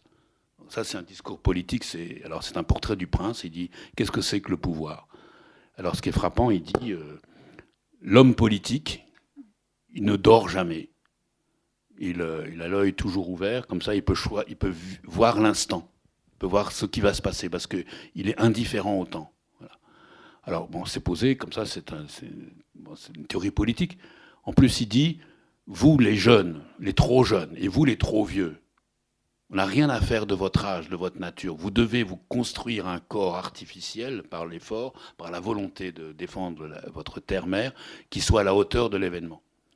Donc si vous êtes trop vieux, c'est pas grave. Trouvez en vous la force physique, vous devez la trouver en vous. On dirait qu'on est en plein artificialisme, c'est-à-dire que ce n'est pas en fonction de l'âge, comme on faisait dans la cité grecque, c'est uniquement l'idée de vaincre qui vous donne la force physique. La nature est l'effet d'une volonté. Bon, ça, les sophistes, on parlait comme ça. Alors, en quoi c'est théâtral? C'est qu'il dit au début, l'homme, le roi, il ne dort pas, il regarde. Et effectivement, il dit après, j'ai envoyé un messager qui va regarder, qui a regardé tout ce qui se passe chez l'ennemi, il va tout me raconter. Alors là, c'est tout bête. Mais Éthéocle, il est sur la place publique, debout, il y a les statues des dieux. Il dit, il faut que l'œil du roi ne se ferme pas pour voir ce qui se passe. Alors là, une question toute bête, et on se dit, mais qu'est-ce qu'il voit, lui? Il est sur sa place publique, il ne voit pas ce qui se passe dehors, ce qui se passe aux portes. Il doit envoyer un messager qui lui dit, moi j'ai un regard, très, très clair, très net, qui ne bouge pas. Et le messager lui raconte. Mais Éthéocle, il dit, voilà, c'est le regard qui fait la politique, le contrôle. Mais en fait, qu'est-ce qu'il va avoir? Il va avoir un messager qui veut leur raconter les choses, il va avoir des mots, il va avoir des descriptions, et des descriptions d'êtres complètement baroques, complètement dingues, avec leurs maximes, leurs boucliers, tout ça. Donc il y aura toute une efflorescence de symboles et linguistiques et visuels. Mais Éthéocle, il ne voit rien. Et le spectateur ne voit rien non plus, il ne voit pas tous ces gens. Et donc ça va être une bataille de mots. Et ce qui est magnifique, c'est que la pièce pose tout de suite la question du langage, parce que l'homme qui dit qu'il doit voir ne voit pas. Il voit simplement ce qu'il a sous les yeux, c'est-à-dire les statues et le cœur qui va rentrer. Donc vous voyez, c'est une vraie réflexion d'homme de théâtre. C'est quoi la scène? Le personnage ne voit que ce qu'il y a sur la scène, il voit rien d'autre. Alors que c'est l'autre c'est tout ce qui est à l'extérieur qui attaque. Comment? Ça fait voir. Je suis d'accord. Mais c'est pour ça que là, Échille n'a pas raconté la bataille, pour qu'on ne soit pas pris par cette vision-là. Mais on voit les 7 contre-thèmes, on les voit, mais en même temps, on les voit pas, on entend. Et ce que va faire Éthéocle, ça j'ai pas dit, il va prendre les mots du messager, non pas les mots les images des guerriers, parce qu'on les voit pas. Par exemple, vous avez le premier, il est fou, Tidé, un grand héros, il a sur son bouclier une lune qui brille dans la nuit. Alors, ça veut dire quoi avec les astres autour? C'est-à-dire, je suis plus fort, c'est moi la lune, je suis plus fort que tous ces astres-là. Et alors, le messager va lui dire, à Éthéocle, lui, sur son bouclier, il a l'œil de la nuit. C'est pas l'œil de la nuit, c'est le messager qui dit ça, parce que le messager, il a de la culture poétique, il dit l'œil de la nuit pour dire la lune. Et Éthéocle va lui dire, ça serait bien que la nuit lui tombe sur son œil, et donc qu'il meure. Donc il va jouer sur les mots, et c'est précisément parce qu'on voit pas que ça devient que du langage. Alors, et du coup, le langage très politique d'Éthéocle, comme ça, qui va déconstruire, si on peut dire, chacune des images des autres avec leurs boucliers qui veulent faire peur, lui, il transforme ça en langage. Mais il a en face de lui le langage du cœur. Le langage du cœur est complètement différent. Alors, je peux lire un cœur, hein, si vous voulez, je ne peux pas prendre... Tout à fait. Bon, alors, le cœur, d'abord, quand il rentre, je vais d'abord lire le tout début. Donc, le cœur rentre, ce sont des femmes de tous les âges, hein, affolées. Donc ça commence comme ça, il n'y a pas de strophe, donc c'est chanté, mais c'est pas organisé comme musique. Je crie sur de grandes souffrances qui font peur. L'armée est lâchée, elle a quitté ses quartiers de guerre. Un peuple de cavaliers, avant-coureurs, afflue en masse. La poussière du ciel visible me le prouve, messagère sans voix, claire, véridique, etc., etc. Alors après, il va appeler tous les dieux, donc les uns après les autres, et dans des supplications, vraiment avec des cris, etc. Entre Éthéocle. Une fois que il rentre. Et alors on peut dire simplement le dernier vers du chœur. Angoisse, Dieu de tout pouvoir, angoisse, maître et maîtresse des décisions, gardien des remparts de cette terre. Ne livrez pas une ville malmenée par la lance à une armée qui parle une langue altérée. Des jeunes filles, écoutez, écoutez en toute justice les prières des mains tendues. Bon, elles prient comme ça. Arrive Éthéocle qui les injurie tout de suite. Ô vous, élevage insupportable. Je vous pose la question, faites-vous vraiment ce qu'il y a de mieux pour sauver la ville? Bon, et à la fin, il est très très misogyne, donc il est de plus en plus dur. Donc il dit tais-toi pauvre femme, n'effraie pas les tiens, etc. Et donc voilà. Et puis il dit ce serait mieux si les hommes pouvaient faire des enfants sans les femmes, bon, tout ça, bon, etc. Donc il est complètement, c'est horrible quoi. Et pour un grec, il est comique, il est ridicule. Hein. Bon. Alors là, après, je vais simplement vous lire, là, si vous voulez bien, c'est un chant de chœur, donc Éthéocle part en disant bon, moi je m'occupe de la défense, je vais choisir les guerriers aux 7 portes, et moi je vais me placer à la 7e porte. Alors le chœur dit, et donc et vous priez comme il faut, etc. Donc voilà, faites que les dieux nous aident, mais ne soyez pas hystériques. Alors le chœur, là, je vais lire ça. Hein. J'y pense, mais l'effroi ne laisse pas mon cœur dormir. Voisine du cœur des angoisses, embrase ma crainte de l'armée qui étreint le mur. Comme à peur des serpents, mauvais coucheurs, la colombe toute tremblante pour ses enfants couchés au nid. Des gens marchent contre les murs, tout un peuple, toute une foule, que vais-je devenir? D'autres, sur les citoyens étreints de coups, jettent des pierres rugueuses. Dieu né de Zeus, par tous les moyens, protégeait la cité et le peuple qui est né de Cadmos. Quel sol meilleur sur terre avez-vous en échange si aux ennemis vous abandonnez une terre profonde et l'eau de Dircé, la plus féconde à boire de toutes les eaux, que dispense Poséidon, le dieu qui tient la terre, et les enfants de Thétis? Pour ces raisons, ô Dieu qui tenez la ville, les gens qui sont en dehors des murs, frappez-les d'un désastre tueur d'hommes. Après, ça devient pire encore. Arracheurs d'armes, remportez la gloire pour nos citoyens et soyez les protecteurs de la cité. Restez fermes sur vos belles assises grâce aux prières aiguës de nos pleurs. Il y a les statues qui sont là. Chagrin. Si la cité tellement antique est jetée dans l'invisible, gibier de la lance, esclave, poussière de cendre, quand à cause des dieux l'homme d'Achaïe l'aura saccagé sans honneur. Et ces femmes tombées aux mains, traînées, jeunes et vieilles, par la chevelure comme des chevaux, ceintes de manteaux lacérés, elles crient la cité vidée d'un butin d'effets, confus dans ses plaintes. J'ai peur face à des événements pesants. Pleurent sur les filles aux manières chastes, si avant le rite de leur verte moisson, elles échangent leur maison contre une horrible route. Pourquoi dire que le tué a plus de chance qu'elle, quand une ville succombe, multiple et malchanceux est son sort? Un homme entraîne un homme, l'assassine porte le feu, la ville entière est salie de fumée. En délire, le tombeur de peuple souffle, déshonorant la pitié. Arès. Des cris de corbeaux courent dans la ville, un carcan l'enserre, haut comme une tour. Un homme est couché par la lance d'un homme. Lourd de sang, le braillement des bébés, au sein gronde à peine rassasié. Les captures sont sœurs de courses errantes, le pillard se joint au pillard, et l'homme aux mains vides appelle l'homme aux mains vides. Il veut un compagnon dans le désir commun Il veut un compagnon dans le désir commun d'avoir ni moins ni autant. Quelle suite la raison peut-elle imaginer? Les récoltes de partout sont à terre effondrées et font souffrir, amer, le regard des femmes qui gèrent les celliers. Le don de la terre, innombrable, indistinctement mêlé, est emporté dans des tempêtes dérisoires. Débutantes dans le malheur, les jeunes esclaves, tristes pour leur sexe, gagnés à la guerre par un homme chanceux, car elles craignent que face à un ennemi plus fort, la tempête nocturne d'une consommation devienne renforcer des douleurs, toutes de larmes. C'est quand même pas mal, hein, donc. Et je veux dire que donc ça n'aura pas lieu, puisque Thèbes sera sauvée. Sauf que ça a lieu 1000 fois. À chaque fois qu'une ville grecque est prise, c'est abominable. Et donc Échille fait vivre ça. Il dit, voilà, il y a les femmes qui tiennent les celliers, donc les adultes, il y a les mères avec les bébés, il y a les toutes jeunes filles, donc c'est les 3 âges des femmes. Et vous voyez, la ville, c'est ça. Donc c'est pas simplement la cité, les lois, l'ordre, etc. La ville, c'est ça. Et c'est ça qu'il faut sauver. Alors c'est ça que la pièce est géniale, je trouve, parce qu'elle met en balance tous ces héros masculins énormes avec leur grand mythe derrière, etc. La malédiction aussi de la famille, d'Oedipe, et puis voilà, la réalité toute bête. C'est ça la ville. Et donc ça, la tragédie, c'est dire ça. Ça, c'est quand même... L'épopée ne peut pas, parce que il faut des personnages qui parlent, etc. Là, c'est la tragédie qui peut dire ça. Et ça, c'est quand même assez fort de dire aux Athéniens qui se battaient tout le temps, qui étaient des brutes quand ils prenaient une cité, dire, ce que vous faites, c'est ça. Donc ça, c'est quand même la tragédie là, elle dit, ben, voyez, prenez un pas de côté, quoi.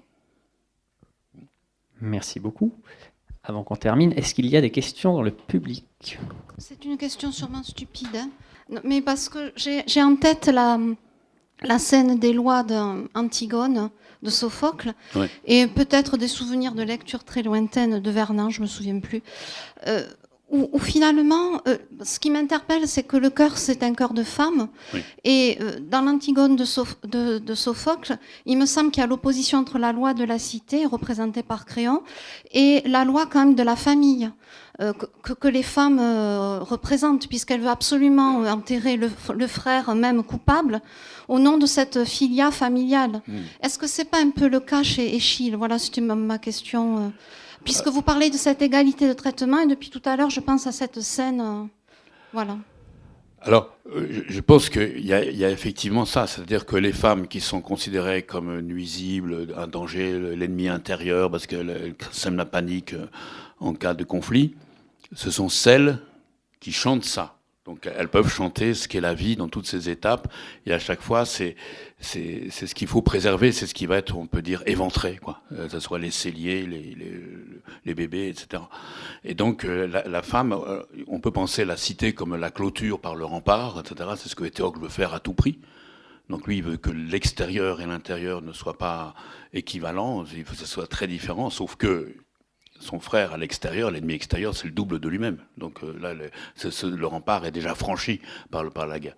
Alors que les femmes disent non, mais attention, il y a face à cette construction politique de la cité, il y a la vie immédiate qui est toujours la préservation d'espaces clos. Alors c'est pas la famille comme espace clos, mais c'est la famille, c'est ce qui permet à la vie ensuite de se développer. Alors la différence avec Antigone, même si donc un Échillien a rajouté une Antigone, c'est que ces femmes ne revendiquent aucun droit. Il n'y a pas de loi. Antigone, c'est compliqué parce qu'à la fois, elle s'appuie sur la famille et en même temps, Antigone, c'est Antigone, c'est celle qui est née contre. C'est l'individu absolu, c'est la singularité absolue. Vous m'aurez pas. Alors, elle doit parler la loi de la religion, etc. Donc, sauf que mettre pourrir un cadavre en dehors de la ville, c'était parfaitement normal, hein, pour un grec. Donc, ce que Créon fait, c'est normal. Mais je veux dire, elle dit, mais il y a une autre réalité. Donc, d'abord, elle va plaider famille. Et ensuite, alors, il y a cette phrase extraordinaire. Elle dit, mais pourquoi, dans Antigone, pourquoi j'ai voulu enterrer Polynice?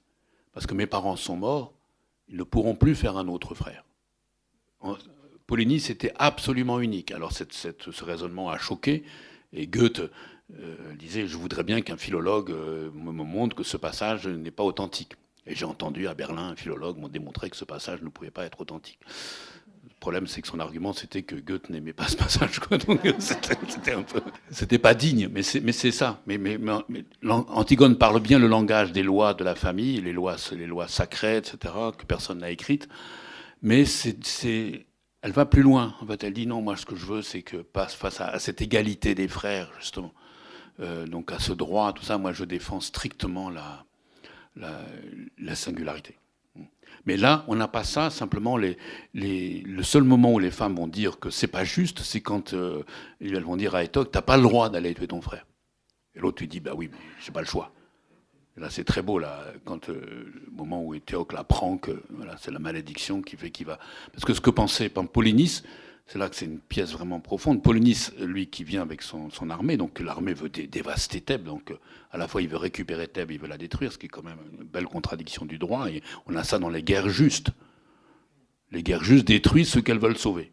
Bon, donc c'est un peu problématique quand même. Au nom du droit, on massacre. Bon, et là, il y a toute cette réflexion chez Échille, dans la guerre de Troie, dans l'Agamemnon, c'est une guerre juste, mais qui est un massacre. Bon. Et comment dire, parce que je voulais revenir, donc, bon, j'ai perdu. Oui, c'est-à-dire qu'on est donc au-delà du droit, il y a toute cette existence qui, donc nous on appelle ça l'inconscient, et les femmes disent non, c'est autre chose la cité. Alors, ce qui est intéressant, c'est que la pièce oblige les Athéniens qui vont délibérer ensuite. Ils vont pouvoir dire éventuellement qu'on va jeter dans le barathre, là, donc dans une espèce de fosse où ils ne seront pas enterrés les criminels. C'est ce qu'ils font. Donc, ils font comme ce que Créon fait de Polynice. Les Athéniens le faisaient couramment. Eh bien, dit, mais qu'est-ce que vous faites là? C'est quoi ça? Et Antigone aussi sert à ça, donc c'est quand même... voyez, mais il n'y a pas droit contre droit. Ça c'est Vernon aussi, bon ça c'est Hegel, parce que Vernon est un hegelien, il pense que d'abord il y a la famille, puis après il y a la cité. Ça je pense que ça marche pas. Enfin, je sais pas ce que Jean-Claude en pense, mais il n'y a pas cette évolution.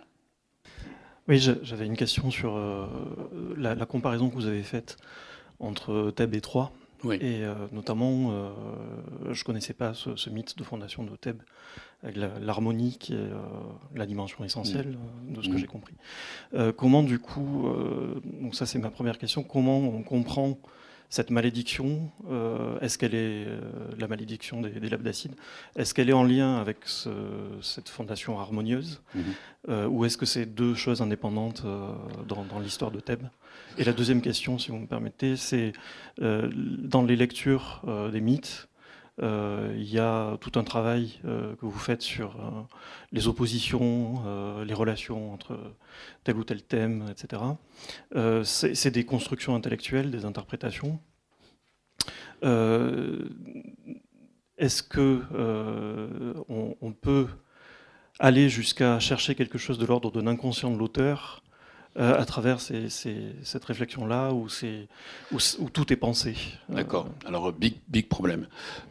Alors, pour le...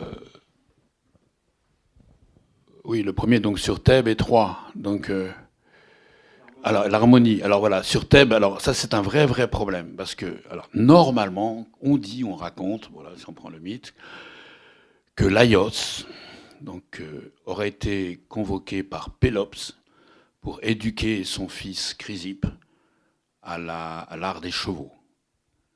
On dit que Laios a couché avec ce fils, et ce serait le premier homosexuel de l'histoire humaine. On dit que le fils aurait eu tellement honte qu'il se serait suicidé, et ce serait ça la malédiction. Mais on dit que Pélops a surpris Chrysippe et Laios tendrement embrassés, et c'est lui qui aurait été vraiment pas content. On dit aussi que attendez, je me trompe pas, que Atrée, le fils de Pélops, aurait tué Chrysippe, et que, au contraire, Pélops aurait été fou furieux. Voilà, vous voyez, on peut tout dire dans le mythe. Alors, on dit parfois que donc il y a eu cette faute de Laios qui aurait incité, qui aurait violé, dit-on, Chrysippe, et qui l'aurait poussé au suicide. Ça serait ça, la malédiction. Donc, alors le problème, c'est que on a perdu l'épopée qui raconte ça, donc c'est que des allusions. Dans l'Oedipe-Roi, il n'est jamais fait allusion à ce crime. Et moi, je viens de faire un papier sur le livre de Pierre Bayard qui dit Oedipe non coupable. Lui, il a fait toute une démonstration pour montrer que dans Oedipe-Roi, Oedipe, c'est pas du tout Oedipe qui a tué son père. Bon, en fait, c'est Jocaste. Enfin, il y avait toute une démonstration, etc. Bon. Alors j'ai dit, ouais, bon, c'est pas sûr, c'est si Oedipe est coupable.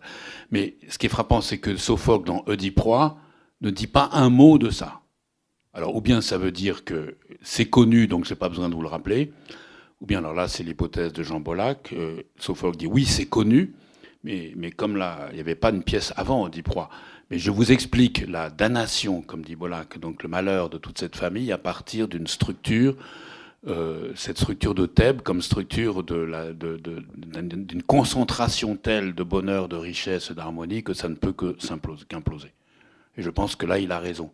Alors que Échille, alors malheureusement, on a perdu son Laios, donc là, il devait y avoir le récit précis, mais cette faute, on l'a pas. Mais dans les 7, il parle bien d'une transgression antique de Laios.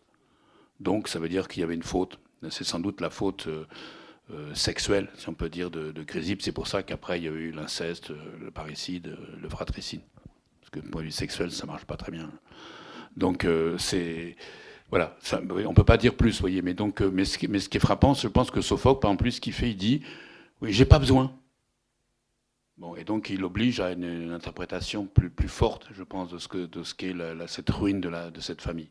Mais les auteurs étaient libres. Après, sur le mythe, alors bon, c'est vrai que là, je me bats avec des mythes. Alors, d'abord, je crois que le mythe existe. Bon, il y a des gens comme Claude Calame, d'autres, ou d'Étienne, qui disent le mythe, ça n'existe pas. Moi, je crois que ça existe. Alors, c'est pas parce qu'on n'a pas... Le mythe, qu'est-ce qu'on a? On a des vases, on a des récits, on a des récits ou des résumés, on a des pièces de théâtre ou des morceaux d'épopée, quoi. Mais je veux dire, donc on n'a pas le mythe tel quel. Non. Mais on a bien quelque chose qui sait que quand on dit Oedipe, on sait qu'il va tuer son père, coucher avec sa mère, qu'il aura les pieds gonflés, qu'il va maudire ses fils. Ça, c'est... Bon, quand on dit Achille, Achille, ça veut dire en grec le malheur des Achéens, Akos, Akaion. On sait qu'il va mourir jeune, il va tuer Hector après la mort de Patrocle. Ça, c'est incontournable. Bon, donc ça, c'est le mythe. Alors après, il faut voir comment cet instrument, qu'est le mythe, ce récit, sert d'outil dans des contextes. Et alors là, on peut pas, malheureusement, on n'a pas tous les contextes, mais moi, je pense que effectivement, le mythe, c'est un moyen de poser une question. Bon, la limite entre la mort et la vie, des machins comme ça, quoi, les gros trucs, quoi. De manière à, là, Lévi-Strauss avait raison, à créer une tension. Ouais, là, je trouve que ce que Lévi-Strauss a dit sur le mythe, donc dans l'anthropologie structurale, bon, cette formule mathématique très complexe que je ne peux pas comprendre, je peux comprendre que le début. Mais donc, c'est une tension réglée. Et ça, je crois qu'il a raison. Chaque dieu apporte une manière de poser une tension entre donc vie, mort, beauté, enfin vieillesse, etc. Bah, toutes les grandes expériences. Et l'animal humain, etc. Monstruosité, normes, tout ça. Et les dieux sont tous ambigus parce que ce sont des, comment dire, ils obligent. Pour ça que ce sont pas des concepts, ce sont des noms propres dans des situations précises. Ils obligent à penser des contraires ensemble. Bon. Et donc là, on a vraiment, on a ça. Alors ça veut dire que les auteurs savaient ça. Ça, je crois que ça fait partie de la culture, quoi. Et ensuite, ils s'en servaient de manière différente. Alors le contrôle.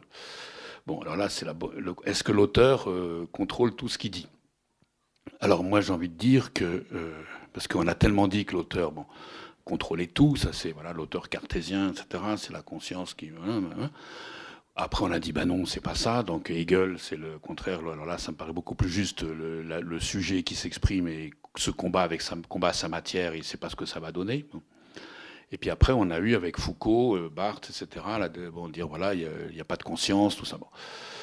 Alors, moi, ça sont des positions métaphysiques. Moi, je pense, alors, en tant que scientifique, entre guillemets, je m'abstrais de ces questions et je me dis quel est le modèle de subjectivité qui marche le mieux. Et donc là, c'est très pragmatique, et moi je suis plutôt dans cette ligne-là. Et je pense que dire qu'il n'y a pas d'auteur, c'est néfaste, puisque dans ce cas-là, on en pose un méga auteur, méga sujet, c'est la société, c'est la tradition, c'est le mythe. Bon, voilà. Maintenant, il y en a qui disent c'est Dieu. Bon, ça, quand même, c'est la bonne grosse métaphysique, la pensée métaphysique disant qu'il y a un donné quelconque à partir duquel tout le reste peut être déduit. Alors que si on est plus pragmatique, on peut dire qu'il se passe quelque chose qui fait sens. Jusqu'où ça fait sens, je ne sais pas. Je préfère me tromper. Et ça, c'est ce que, avec Jean Bollac, on défendait. On disait autant se tromper en allant trop loin dans l'interprétation, en prêtant trop de sens à un texte, que de se tromper en refusant qu'un texte puisse faire sens. Ça me paraît... c'est un principe de l'herméneutique. On se dit, face à un texte... Alors nous, on a la chance que ce ne sont que des textes canoniques qu'on en a, hein, donc quand tu es sélectionné par les Grecs. C'est qu'un texte est plus intelligent que son interprète. Et donc l'interprète doit changer ses cadres, etc. Alors parfois on se gourre. On a prêté parfois à Échille des pensées, mais bon, j'ai honte, tellement c'est complexe. Je veux dire, mais c'est autant se tromper dans ce sens-là que dans l'autre. Et après, c'est pour ça que c'est un travail à plusieurs, dans des discussions, parce qu'on accepte qu'il y a argument contre argument. Et c'est la loi du meilleur argument. Donc il n'y a pas de vérité, il y a du plus vrai que, et du plus faux que. Bon, donc là, je pense qu'on peut penser que les auteurs savaient à peu près ce qu'ils faisaient. Et alors, par exemple, un critère, c'est que sur le même thème, vous avez Échille, Sophocle, Euripide qui font des tragédies complètement différentes. Ou bien vous avez, encore plus frappant, pour la même victoire sportive olympique, deux poètes qui aiment bien chanter ça, la Pindare et Bakélide, ont été payés par le même, alors je crois que Pindare a été payé plus parce que le poème est plus long, qui font exactement, donc sur la même victoire sportive, font deux poèmes qui ont deux esthétiques complètement opposées. Alors pourquoi? C'est le même genre, c'est la même condition, etc. Bon, ils ne s'aimaient pas, ça, on sait. Mais je veux dire, ouais, donc je pense que... alors la question du sujet, moi, je renvoie, puisqu'on est à un niveau philosophique, je vous conseille vraiment de lire ce qu'un auteur que j'aime énormément, un spécialiste de Hegel, s'appelle Jean-François Kervégan, qui est un philosophe extraordinaire. Lui, c'est un hegelien, mais il l'est vraiment, mais il comprend du coup de l'intérieur. Il a fait un livre qui s'appelle Pérégrination allemande, sur la question de la subjectivité. Là, c'est vraiment magnifique. En gros, Hegel dit le sujet est la série de ses actes. Pas plus. Ça, c'est quand même... ça, c'est magnifique, quoi. Donc, c'est réflexif, et c'est pragmatique et réflexif. Bon, donc, vous voyez, la question de l'auteur, moi, j'ai pas envie de la poser, parce que le problème, c'est que si on supprime l'auteur, on dit souvent que Eschyle, c'est que de la tradition, il veut plaire à son public, il y a un consensus social, et donc là, on tombe dans des métaphysiques sociales que j'aime pas. Et puis alors après, donc oui, alors c'est ça. Alors moi, jusqu'où mon interprétation est-elle falsifiable? Ce serait le critère, et ça, c'est un problème. Mais moi, j'attends des falsificateurs, parce que j'ai passé mon temps à me réfuter moi-même, mais moi, à la fin, on en a marre. Vous posez ça avec Bollac. Donc dès que Bollac disait un truc dans les séminaires, on voulait être contre, évidemment. Donc c'était la loi de la libre discussion. Donc on n'a pas arrêté de changer d'avis sur plein de textes. Il y a un moment, il faut s'arrêter, quoi. L'homosexualité en Grèce, c'était coutumier. Pourquoi est-ce que ça entraînait une malédiction? Ah, parce que, non, justement. C'est que dans Homère, vous n'en avez absolument pas. Rien. On a beau chercher, Achille, Patrocle, alors que dans Échille, oui. Donc, non, ce qui est alors, c'est pas que l'homosexualité, c'est que Laios, paraît-il, bon là on n'a pas, c'est que des résumés. Laios, paraît-il, était chargé par Pélops d'éduquer son fils. Mais il en a profité. Et donc c'est un viol. Alors que dans une autre version, qui est peut-être plus tardive, ou qui dit non, l'homosexualité n'est rien de plus normal, disant mais non, ils couchaient ensemble, ils étaient contents. Donc et il fallait les tuer. Voilà. Donc le fils s'est pas suicidé, il fallait le tuer. Donc c'est le problème du rapport de force. Parce que l'homosexualité, bon, il y avait les théories de l'amour, etc. Mais l'homosexualité, voilà, bon, Jean-Claude, lui qui connaît ça à travers les comiques qui sont quand même aussi beaucoup plus. C'est encore autre chose. C'est un rapport de force. Est-ce que le rapport de force est légitime ou pas? Si c'est un professeur avec ses élèves, parce que ça se pratiquait beaucoup, hein, donc ça c'est légitime. Ça faisait partie de l'éducation normale, bon, si on peut dire. Donc, non, parce qu'une fois, je dois dire que j'étais dans une commission pour voir des textes grecs à travailler dans classe préparatoire pour l'option, c'est pas l'option, le cours de civilisation grecque. Alors, il y avait des tas de textes sur l'amour et l'amitié. Alors moi, je dis, mais quand même, vous voyez que tous ces textes sont des éloges de la pédophilie, quand même. Il faudrait quand même, faut faire gaffe, quoi. Bon. Donc c'est autre mœurs. Mais je veux dire, mais en même temps, l'homosexualité, elle est, comment dire, d'abord, c'est entre égaux. Ça, oui, elle peut être, Socrate, Alcibiade, Patrocle, Achille, dans Ségéchille, par exemple. Bon, mais je veux dire, entre inégaux, il faut que ce soit un rapport normé. Et là, le rapport n'était pas normé, visiblement. Une question. Au début de votre conférence, vous avez dit il y a un drame du langage. Oui. Alors là, moi, c'est pas assez explicite pour moi. Qu'est-ce que vous voulez dire par là? Il y a un drame du langage. Parce que le langage, c'est très abstrait, quoi. D'accord. Oui. Il n'y a pas de sujet derrière. Non, mais je dirais un drame du discours, plutôt. Le discours, oui. Par opposition à Voilà. récit, vous comprenez? Pas opposition au langage. Le langage, c'est ce que tout le monde peut parler. Mais simplement, ce que fait la tragédie, c'est de dire, voilà, parce que la cité grecque repose sur l'idée qu'on va parler, on délibère dans les tribunaux, dans les cités, bon, voilà. Bon, on fait la guerre aussi, on se massacre, etc. Mais on parle. Et la tragédie, c'est une manière de dire, attention, le langage, c'est pas si simple. Le langage, c'est plusieurs dimensions, plusieurs fonctions. Et donc, c'est même alors, et du coup, et ça, il le montre à travers plusieurs dialectes. Donc, les dialectes correspondent à des fonctions différentes du langage. Et ce que fait la tragédie, parce que le chœur parle en dorien, chante en dorien, et les personnages chantent en attique, dans le dialecte de. Oui, mais sauf que le chœur, alors en plus, c'est souvent des femmes, des exilés, des esclaves, etc., qui chantent pas dans le dialecte d'Athènes, mais qui chantent. C'est intégré, mais en même temps, la musique, ils savaient qu'elle était orientale, les costumes étaient orientaux, etc. Et en même temps, souvent, ce sont des immigrés, quoi, qui chantent la culture d'Athènes. C'est très, très frappant, ce que tout le monde sait, la sagesse, les mythes, la science, tout ça. Et donc, il y a un drame du langage, au sens où vous avez un langage totalisant, celui du cœur, qui c'est la cité telle qu'elle existe, face à une catastrophe, une chose que la cité ne sait pas traiter. Et donc ça fait... Et les personnages qui parlent, ils se trompent presque toujours. Eux, ils parlent au nom de codes, de valeurs, de normes. Or, les dieux sont là pour dire, attention, ça, c'est pas comme ça va pas marcher ton truc. Et donc le langage est toujours mis en défaut dans ses différences ou dans son impuissance à dire le réel. Et par exemple, le cœur, ce qui est frappant, en général, il n'arrive pas à dire ce qui se passe. Là, par exemple, le cœur est contre le fait que Étéocle se batte contre Polynice. Or, Polynice, Étéocle n'a pas le choix. Si, le cœur, il résonne. Le cœur, c'est la raison, c'est le sens commun, si vous voulez, par rapport à ce qui se passe. Alors, c'est les affects, mais c'est pour un grec, c'est pareil, quoi. Tout ça, c'est la manière normale de réagir. Je dis plusieurs fois, un cœur, c'est la culture, c'est la poésie de l'époque. Mais vous avez l'événement qu'imposent les dieux, donc cette malédiction terrible, et là, le langage peut rien. Sauf que, une fois qu'ils seront morts, tous les deux, c'est là que ce langage des affects, mais rituels et religieux du cœur, va reprendre le dessus. C'est le seul langage qui puisse mettre en équilibre les deux frères. Et alors, faire le deuil, ensuite lancer le deuil. Vous voyez, il y a un drame du langage, au sens où aucun langage dans la tragédie n'aboutit. Ça, c'est quand même c'est frappant, quoi. Il y a une phrase de Walter Benjamin, qu'on cite parfois trop souvent comme philosophe, mais qui peut être géniale, un écrit de jeunesse où il a dit, dans la tragédie grecque, l'homme découvre qu'il est meilleur que ses dieux, mais ce savoir lui noue la langue. Il ne peut pas le dire. Ça, c'est vraiment fort, quoi. Bah écoutez, ça me semble être une très belle phrase pour conclure. Alors. Tu sais, quand j'ai traduit la bibliothèque d'Apollodore, époque romaine, donc, 2e siècle, je me suis demandé, mais à quoi ça sert? Pourquoi? Est-ce que c'est un texte mort? Pourquoi il raconte tout ça? Et les autres aussi, hein, Hygin et les autres. Et c'est un peu... Bon, en gros, l'interprétation générale, c'était que c'était cuit, mort, on se contentait d'écrire ce qui traînait.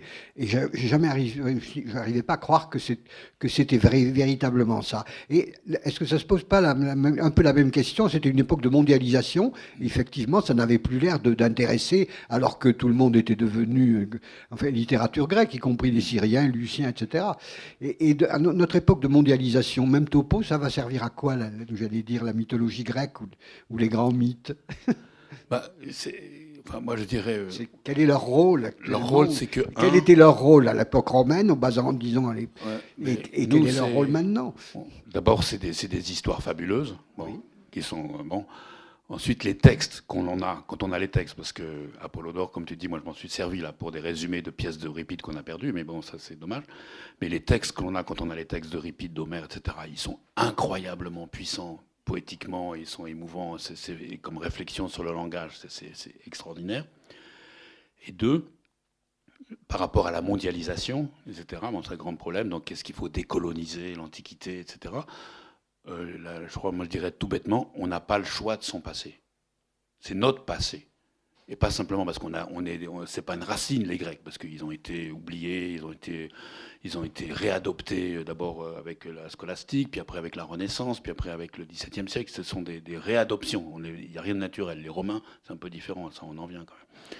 Mais je veux dire, donc on n'a pas le choix de son passé, c'est-à-dire que nous sommes faits, même si nous voulons être cosmopolites, ce qu'il faut être. Et maintenant, il y a une restriction, on voit bien, il y a des mauvais mythes de la nation, de la race, de la religion qui sont en train de s'implanter. C'est terrible, quoi. C'est la pensée métaphysique basse. C'est-à-dire qu'il y a un donné, et à partir de ce donné, on déduit tout ce qui doit être. Ça, c'est affreux. Tandis que, au moins, si on réfléchit sur comment se fait-il qu'encore maintenant, il y ait quelqu'un qui vous parle des 7 contre Thèbes, bon, c'est pourquoi on peut dire qu'il y a une raison.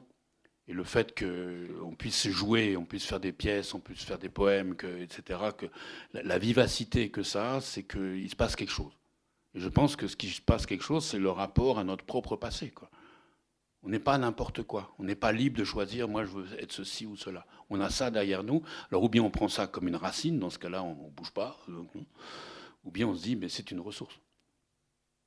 Par rapport à la mythologie chinoise ou au grand texte chinois, pour nous, ça doit représenter quoi? C'est pas notre passé. Alors, c'est pas notre passé, mais d'abord, on peut comprendre que par rapport à la Mésopotamie, par exemple, on peut comprendre la Grèce parce qu'en plus, ils se connaissaient très bien, ils parlaient les uns des autres. La Chine, donc là, il n'y avait pas de contact. L'Inde, oui, énormément. Alors, par rapport à la Chine, alors, ce qui s'est passé, c'est que je pense que là, il y aura une espèce de choc culturel. C'est parce que jusqu'à maintenant, l'interrogation par les Européens de la culture chinoise a produit quelques effets, mais pas tellement, à part la pensée de Mao Tse-tung. Enfin bon, c'est quand même... mais pas tellement.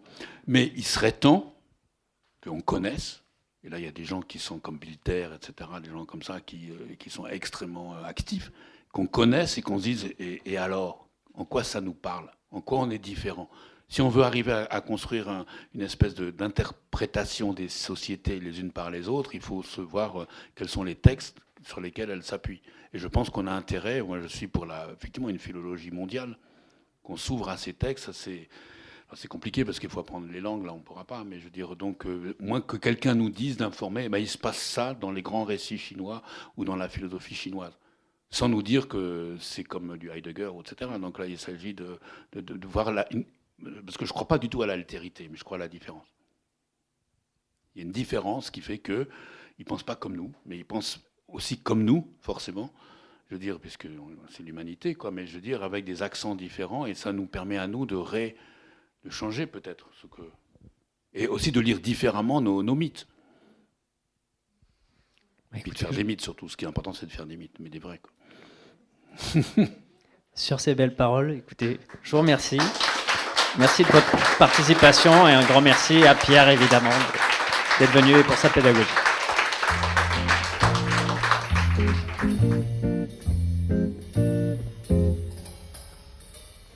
La rencontre que vous venez d'écouter a été enregistrée mercredi 16 novembre 2022 à la librairie Ombre Blanche avec Pierre Judet de Lacombe pour la parution aux éditions Anacarsis du tome 2 de Pièces de guerre Les 7 contre Thèbes.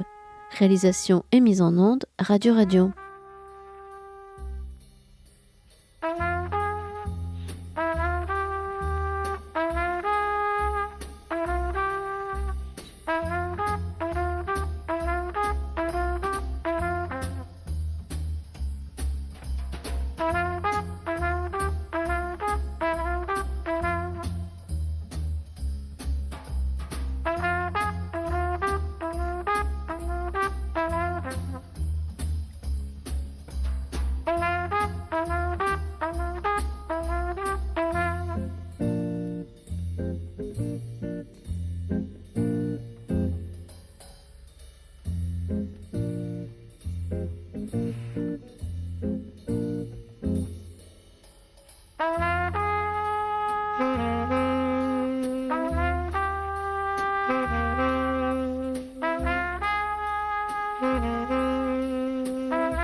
Thank you.